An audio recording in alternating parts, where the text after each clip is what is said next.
Dalam sebuah forum di panggung Eropa, seorang host bertanya, "Mengapa Anda mendukung orang jahat, yaitu Assad, Presiden Suriah?" Pernyataan ini diberikan kepada Putin. Jawabannya, pernyataan Assad orang jahat adalah pernyataan Presiden Amerika dan media internasional. Kemudian, Putin balik bertanya memastikan, "Assad orang jahat?" Dijawab singkat oleh hostnya, "Ya."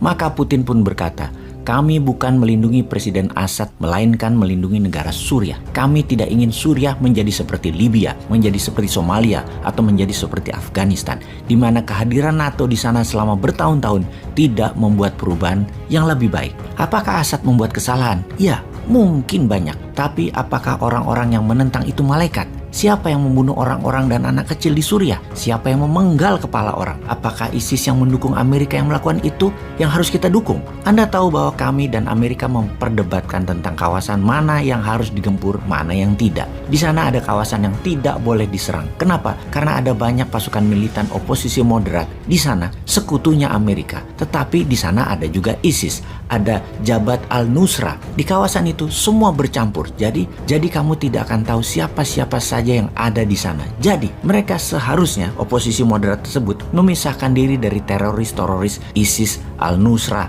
dan lain sebagainya. Untuk apa mereka berkumpul bersama teroris jika mereka orang baik? Apakah kalian, Amerika, menyuruh mereka memisahkan diri dari ISIS dan Nusra agar kami bisa mendapatkan kesempatan menyerang para teroris tersebut?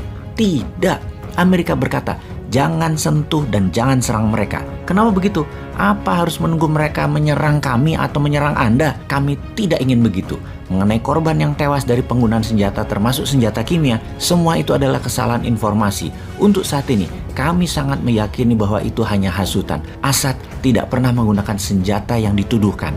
Dan semua itu dilakukan oleh orang-orang yang ingin menyalahkan dia, yaitu pihak Barat, sekutu, pihak Amerika, dan pihak media Amerika. Di sisi lain sekarang, ketika Trump menjadi presiden yang dilantik 2017, tema kampanye Trump mengambil semua tema kampanye idolanya Presiden Amerika ke-40 yaitu Ronald Reagan. Bagi seorang Bosman, secara pribadi, masa Reagan jadi presiden adalah masa kuliah di negeri Paman Sam. Jadi, sangat memahami mengapa Trump mengidolakan Reagan. Republikan adalah partai politik pro swasta, disebut partai koboi, dan ketika menjabat, perangnya Amerika adalah dogfight, berhadapan satu dengan yang lain. Kalau Demokrat, partainya adalah heavy on government. Apa-apa pemerintah, apa-apa lord. Kalau perang kucing-kucingan, pakai operasi intelijen dan pakai CIA. Republikan sangat nasionalis, Demokrat sangat globalis. Ketika menjabat Gedung Putih, Trump di tahun 2017 diambil sumpah. Sejak saat itu, Amerika, Tiongkok, dan Rusia adalah 3 negara utama dunia dalam kekuatan militernya.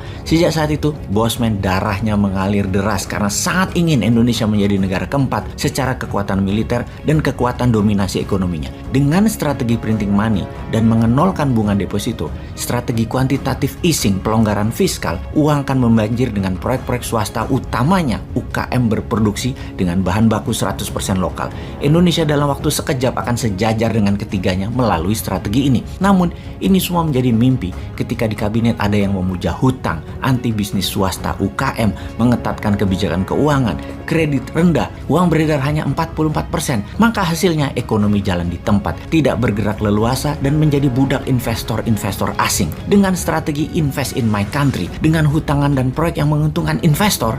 Bentar, kalimat ini nyinyir ya. Maaf, kita kembali ke Amerika dan dunia aja deh. Globalis sangat anti-Trump karena membuat Amerika berperang melawan Tiongkok, di mana Tiongkok adalah kaki organik globalis di dalam memproduksi barang-barang murah. Globalis anti-Trump juga karena tidak leluasa mengendalikan pemerintahan Amerika dan dunia. Maka pandemi disebar. Pandemi menjadi senjata politik awalnya untuk menjatuhkan Trump. Ketika Biden menang, maka pandemi menjadi senjata ekonomi bagi Big Pharmacy untuk panen ke seluruh dunia. Banyak analis pertahanan pernah mengatakan kalau Trump masih jadi presiden, pandemi corona akan diserang globalisnya dan dunia tidak ambyar seperti sekarang. Panjang dan banyak penjelasan Bosman akan hal itu di tahun-tahun kemarin. Percayakah sahabat, kalau Trump jadi presiden saat ini, Ukraina tidak mungkin diserang Rusia. Rusia menyerang Ukraina sekarang karena ada satu kalkulasi kepastiannya. Sangat yakin NATO tidak akan membalas. Yakin Amerika tidak akan masuk berperang frontal secara militer. Paling jauh adalah menggunakan sanksi ekonomi. Walau perang besar bisa saja terjadi, namun untuk menolong Ukraina, Amerika dan NATO tidak bergerak banyak. Mengapa?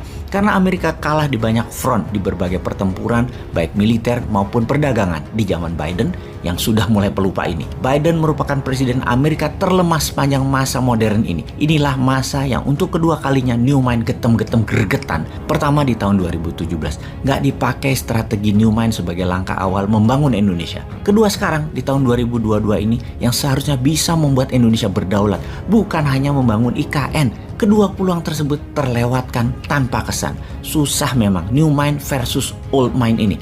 Memang beda mazhabnya. Yang sekarang membenarkan apapun demi kuasanya lebih panjang. Bahkan mut'ah kawin kontrak pun kalau boleh dia lakukan. Yo wis lah sana, tambah-tambah sakarepmu lah. Sungguh, dua momentum besar 2017-2022 pasti lewat sia-sia untuk membuat Indonesia berdaulat dengan cara Old Mind. Oke sahabat, dengan informasi singkat ini kita sekilas bisa memahami isi kepala Trump, isi kepala Newmind, lalu apa isi kepala Putin. Ini adalah pelajaran yang penting untuk bisa Indonesia memimpin dan menjadi negara berdaulat. Newmind itu mirip Trump dalam ekonomi bernegara, yaitu pro swasta namun bukan ke oligarki tapi pro UKM. Mirip Putin di sisi bernegara, anti New World Order, anti sekutu Amerika, anti NATO, dan anti economic warfare ala Tiongkok dengan debt trap-nya. Tiongkok hanya mitra dagang kalau sama kita nanti. Sayang Old Mind kemakan dengan mengambil uang Tiongkok yang menjadikan kejebak hutang. Hutang dagang dengan menyedot aset sumber daya alam Indonesia. New Mind meniru Putin dalam membangun kekuatan militer dengan membuat Department of Warfare,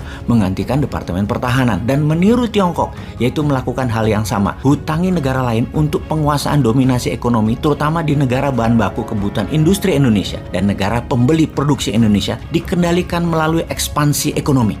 Pokoknya gitu deh Newmind, nyeleneh.